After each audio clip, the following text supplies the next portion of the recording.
All right, hello, welcome to the weather update. Hey, it's almost 10 o'clock, I guess. Usually I'm running a little bit behind tonight. Anyway, we'll get started here with what we got going on across the country. You can see rather quiet, high pressure over us. Got the cold pool off, some low pressure troughs in New England, and we've got another couple of weak systems out west as well. And if we go to the climate predictions, if we go to the storm prediction center, you see pretty quiet on the convective outlook for today. Tomorrow, it'll be a slight risk. And if we go to day 3, it remains a slight risk just in Texas. That's it, looking at the radar across the country. You'll notice some scattered showers upstate, maybe even a thunderstorm. It's all from the cold pool off. It just caused clouds for us today. You can see, like I said, not a whole lot going on across the country. Some showers here. Nothing really crazy. There is the only thunderstorms we can find are in Florida again because of that onshore flow, I'm thinking, around the high coming down there and bringing in some moisture from the Caribbean there. But other than that, not a whole lot going on across the country. So let's go take a look at our satellite imagery. We'll first start with the MODIS satellite. You can see we had a lot of clouds around today, and then the sun kind of tried to come out, but then we had a line of cumulus form along. This was actually a sea breeze frontal boundary. There was a sea breeze today, probably just on the south shore. I'll have to look, but you'll see that there was a sea breeze frontal boundary there. You can see it clearly marked right there. Sea breeze frontal boundary right there. And you'll see right over here is a sea breeze frontal boundary. So, yeah, this is your sea breeze front. And this could be a trigger for some showers tomorrow, perhaps. Some of the models are showing that activity. We'll look at all of that tonight, obviously. Let's just show you what the satellite loop was like today. Clear this out. Go to the satellite loop, and you'll see here right now it's... All right, why do I have that up twice? Something got screwed up because I had tropical tidbits loaded and somehow it got... All right, so you can see here's the satellite loop, and you can see we had like a mid-deck over us earlier on, and then we had all the cumulus pop up over us. So not really a clear day today, and this is what it looked like. We had a lot of clouds, and they kind of broke up a little bit. This is Southard's Lake in Babylon here, but the sky wasn't all that great looking. Not really a nice blue sky at all. Though the streams are running a little high due to all that rainfall we had. And then this is the sky tonight. You can see just a lot of these almost look like altocumulus castellanus type clouds there, almost a little bit. So let's go to the models, and before I do that, let's go to the weather and hazards map. And you can see the frost and freeze warnings because of the cold weather. Freeze warnings in effect for a lot of the mountain areas because, again, the temperature is going to drop below freezing in a lot of these areas to our west. So, yeah, some cold weather. And it looks like there's one severe thunderstorm watch right around Miami. So let's go look at current observations right now across the area. And you'll see 51 degrees, 48 at Islip, 51 at, I'll pull this on a little more, 51 at Farmingdale, 48 at Islip, 46 at Shirley, and 38 at West Hampton. So amazingly, West Hampton looks like they're actually getting some radiational cooling. No one else is. 48 at Islip right now. And we got low 51 at Farmingdale. So the dew point's fairly low. We got temperatures generally in the mid-40s, 45 at Lakehurst as well. And again, we got that radiational cooling, I guess, start going on at West Hampton, surprisingly. So let's take a look at what the day was like at Islip today. And we were below normal today. And you could see, I'll show you that sea breeze. So we had northwest winds. You could see the clouds here. Kind of kept us cool in the 50s. And then the winds became south. Actually, it was a sea breeze right around 1:40 p.m. Wow, we never had a sea breeze at all here in Mineola. Right around 1:40 p.m. there. So that was pretty early on that they could develop the sea breeze. Let's look at another site, Farmingdale. Let's go a little further west because I have a feeling it's going to be a little different over there. Let's see when their sea breeze kicked in because their sea breeze, around 1-2. Yeah, around 1-2 o'clock their sea breeze kicked in. Very interesting. Because I didn't feel it here in Mineola until later. Until I don't know if we ever got it, to be honest with you. West Hampton, 38. Dew point 32. And that's going to give us some radiational cooling tonight. Fairly light winds, actually. You can see all the clouds, though. Well, they radiated this morning, too. It looks like they got down to the 30s as well. Interesting. So let's look at... We'll look at wind to ground in a moment, but let's first look at the highs and lows over here. So highs, generally upper 50s, below normal. As you head further west, the western parts of Long Island, where there was a little more sun, you had low 60s. And Jersey also got into the low 60s, but that's still below normal, I believe. So let's go now. We'll exit this. Oh, I wanted to look at the lows. Too late. The lows are going to be fairly uniform. Unless wherever there was radiational cooling, I guess we can... Actually, we can go back. All right, so let me go to the lows here.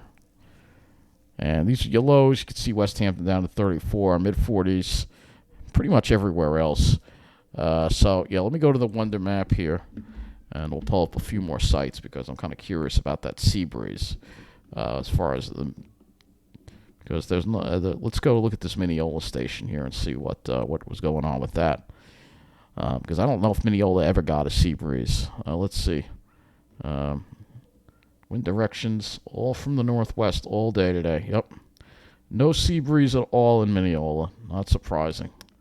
And that's why but still we were fairly cool. We had the low 60s and then upper 50s. So, but yeah, absolutely no sea breeze at all to be noted whatsoever. That's interesting. So the central part of Nassau never got into that sea breeze. Let's see Belmore, South Belmore, and see if they got into it. Kind of just curious because...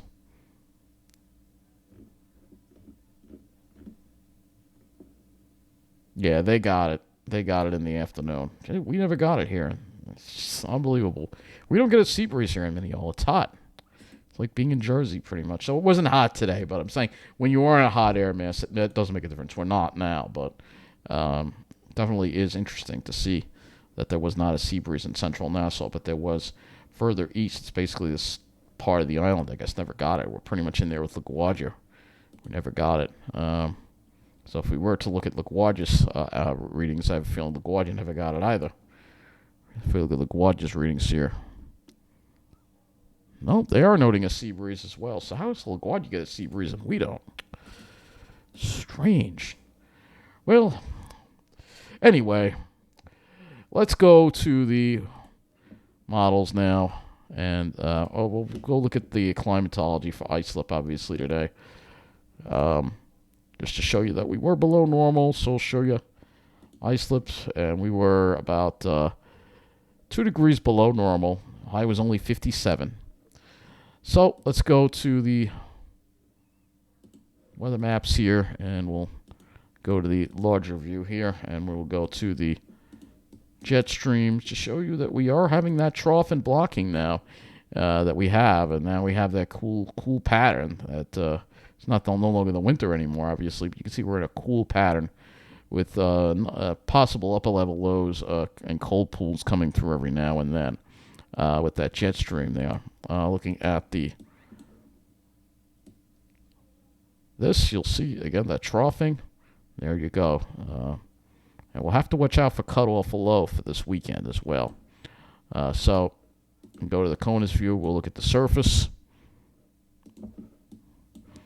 And you'll see weak high pressure and control, but you'll still see some scattered shower activity just from the instability. And this is the next system that we'd have to watch for. It looks like it's trying to put a low pressure up toward us on Friday. However, it seems like it gets held back by a high pressure system. And then next set of rain, the next chance for rain wouldn't be until Sunday, later Sunday. That could be a heavy rain event, and then that moves away, and you can see just a troughiness in the east, and there's some cooler air outbreaks coming through every now and then. So if we go to our temperature anomaly forecast here, you'll see this week you see the blue. That means we're going to be below normal, generally speaking, for the rest of this month. Into a couple of days we're above, but into May it looks like below normal temperatures, and then eventually getting closer to average again. So I want to look at a couple of other models here as far as the late week goes. All right, because there is disagreement. The icon brings that rain in for Friday and then has it linger throughout Saturday. All right. This is again the icon being similar to the European model, which probably does the same damn thing. We'd have to go to an earlier run of the European here. It holds it back. It does hold it back a little bit until Saturday.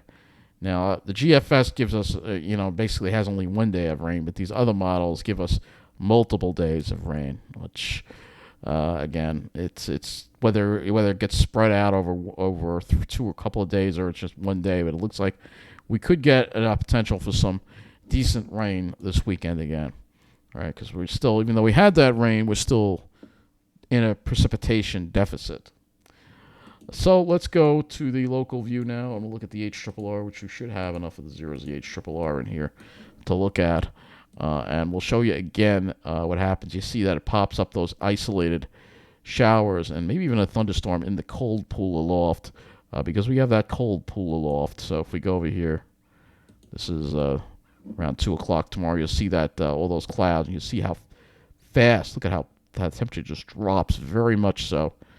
And that right there, that you see there is the instability that could cause these showers to pop up there. So there's a lot of instability in the air because of that cold pool aloft, and that's what we're going to see. And we're going to see it possibly happen again on Wednesday with an even more substantial area of showers possibly popping up over New Jersey, not so much over Long Island. So, yeah, we have a lot of instability in the air. And if we do the same thing for Wednesday, you'll see that instability as well. So we put that over here. You'll see it and you'll see also the clouds too that we may have to deal with as well. So let's go look at our dew points and wind flow here. As we go into tomorrow, light winds tonight. We might get some radiational cooling, but light winds become north, and then tomorrow we probably have a similar deal again with the northwest wind, but then possibly a sea breeze front in the afternoon. Very hard to predict whether that sea breeze front is going to happen, but it sure looks like it might. According to this, I'll look at vent to sky too. Light easterly winds, and then as we go into Wednesday, you see the winds become a little more southerly, all right, which brings more of a marine layer over Long Island, keeping the instability focused more in New Jersey that day. Air temperatures, again, we're going to be below normal. High temperatures only making it up to the upper 50s tonight, probably low 40s and low 30s in the colder areas, and could be pretty chilly also overnight into Wednesday morning, where we could have lows in the upper 30s, and then again those colder spots could get even colder than that. And then here we are for Wednesday, still struggling to reach 60 degrees, a little warmer in New Jersey, but that's pretty much what it looks like over the short range. Now if we go and we take this to the GFS here, and we go a little in the longer range here, you'll see here that we have, again, that southerly, still dry air in place. You can see that Thursday, still dry air, still like almost variable winds. And then you can see there comes that storm system. Got the dry air, that dome kind of keeps it to suppress, so we don't not going to deal with any rain. Just see the easterly flow here, but no rain until we get into that moisture later Sunday and the Monday. And it just makes it like kind of a 1 day, 24-hour deal with that rainfall right there. All right, which we'll pull up again. So here we are, air temperatures. GFS is noticeably warmer for Wednesday than the HRRR. I'm not sure if I'm buying that. And then Thursday will probably be warmer.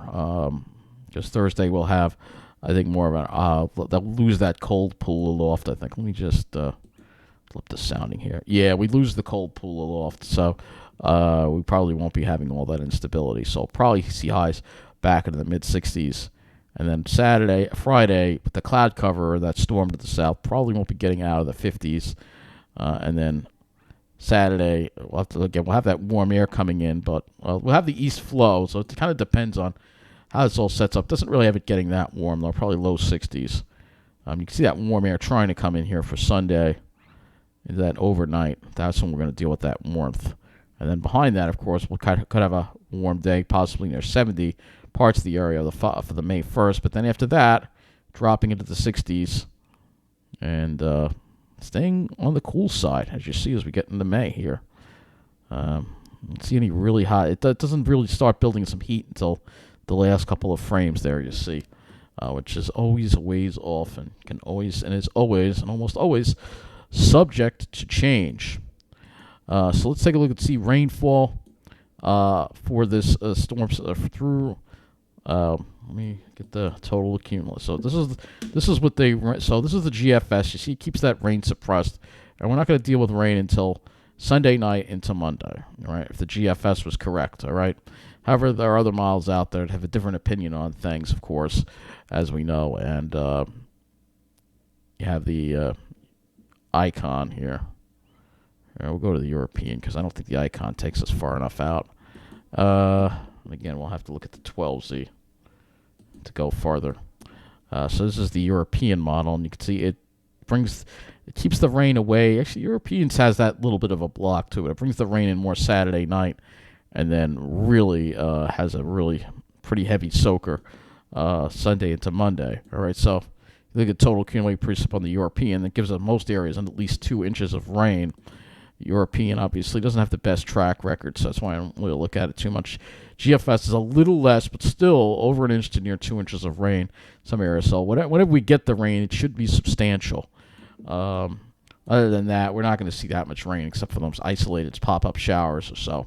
So let's go to the NAM. The NAM 00, which don't really have enough of it in. I don't really want to use an old run of the NAM, so kind of want to look at that instability a little more. Let me go to the NAM because it's a little bit of a higher resolution than the HRRR. So this is the NAM for tomorrow, and you can see it actually fires them almost over South Shore of Suffolk County. That's got to be from a sea breeze front. That's what I'm thinking right there. Not so much activity over New Jersey. And then Wednesday, we see the activity over Jersey. It almost looks like there's a little trough coming through that would set this stuff off later on in the afternoon into the evening. So keep that in mind. So now we'll go to the skies. Obviously, I think we'll see some clouds. So this is the NAM cloud cover. We'll start with that first, and you'll see, again, showing those clouds popping up tomorrow afternoon. May have some sun earlier on, but then some more clouds later on. And then for Wednesday, it's showing perhaps a little more sun over Long Island, more clouds over New Jersey. That's as far as we get with the NAM, all right? RGEM, let's go look at the RGEM here. And RGEM paints a similar picture for tomorrow, those clouds popping up, and especially toward the afternoon because you got the cold pool. Wednesday, a little more sun over Long Island, and it has a little more of the clouds over Jersey. And then for Thursday, starting off with clouds, and then by late morning, we should be clearing it out. And it still has like clouds over Jersey. This could be a sea breeze front right here, perhaps. So you have to watch for those sea breeze fronts. All right. Obviously, past that, we're going to be dealing with plenty of clouds for the weekend. We can look at the GFS here.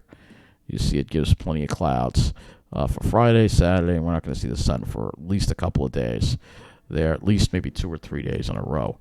So let's go to the Ventu sky next. And somebody is blasting music. You may or may not be able to hear that. It's just one of the wonderful things I have to deal with living here. Well, I face an alley, so I face everybody else's apartment. So let's go look at the HRRR here and move this to 1 o'clock tomorrow here just to show you what's happening. So this is the HRRR, but Ventu sky, so it's got a little higher resolution. You can see kind of a west flow over Jersey, and then kind of like, looks like it's trying to get a sea breeze going over Long Island here. 3 o'clock. You can start to see a sea breeze trying to get going on Long Island. It may not be as strong as today, perhaps. I don't know, but it looks like it's trying to. And again, that could be the focal point of your convective activity. Clouds, obviously showing, again, more clouds over Jersey. It does have a lot now, a lot of clouds by 1 o'clock. So, yeah, it's probably going to be similar today with a lot of clouds around toward the afternoon. Let's go to the thunderstorm risk. I just put the cape up here just for fun. Maybe lifted index, just, again, because of these scattered showers that could develop. It doesn't look all that impressive, but it's a cold pool aloft. Sometimes you can get that kind of activity with a cold pool aloft. So let's move this over to Wednesday. And Wednesday we have that southeastern wind. So that's going to keep more of a stable marine air. over Long Island in place. So maybe that would mean less clouds, perhaps. Um, but this is still showing a lot of clouds. So as far as getting a clear day goes, I just don't see it. We'll have this partly sunny weather, cooler weather, obviously, without a strong high pressure system in place. We're going to have these clouds pop up in the afternoon due to that cold pool loft. But as far as precipitation goes, can actually only this will actually make this to 1 hour precipitation. I'll put this to Tuesday tomorrow. So it kind of shows you where this cells could pop up here. It's showing like something over interior Suffolk, like over the Pine Barrens there, something could pop up. Probably just a sprinkle, nothing heavy, but you never know. That instability. So I think the instability is actually more potent on Wednesday. We have that more potent weather move through, especially into New Jersey. It won't be bringing much rainfall, but we'll have to keep an eye on this because, again, there is some instability in the air, and it could trigger some activity. We'll even have an air quality thing here.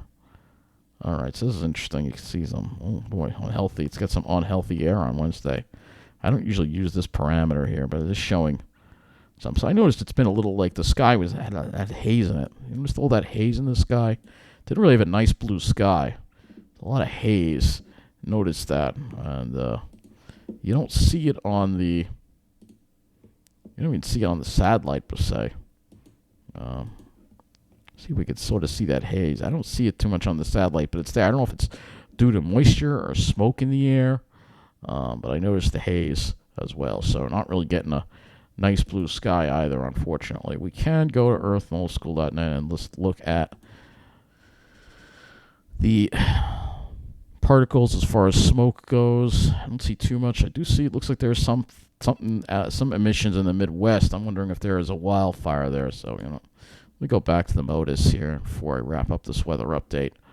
And we'll see if there's a wildfire and see if there's anywhere this haze is coming from. Because I noticed that the sky was a little bit hazy today. It wasn't a nice blue sky that we usually have with cool air. Usually you get a nice blue sky even if you have clouds. But I'm not really seeing a whole lot of smoke here. So I'm guessing it's just due to the moisture in the air. I'm guessing sometimes that can cause haze as well. One more thing I guess we could try. Vertically integrated smoke. We could try that. I don't think that there's anything here, but we'll go ahead and look anyway. Do a loop. I don't think there'll be anything, but we'll do this for the lab. No. So I don't think the haze is coming from smoke. I don't think so. So I guess that's going to wrap up this weather update. Thanks for watching and have a good night.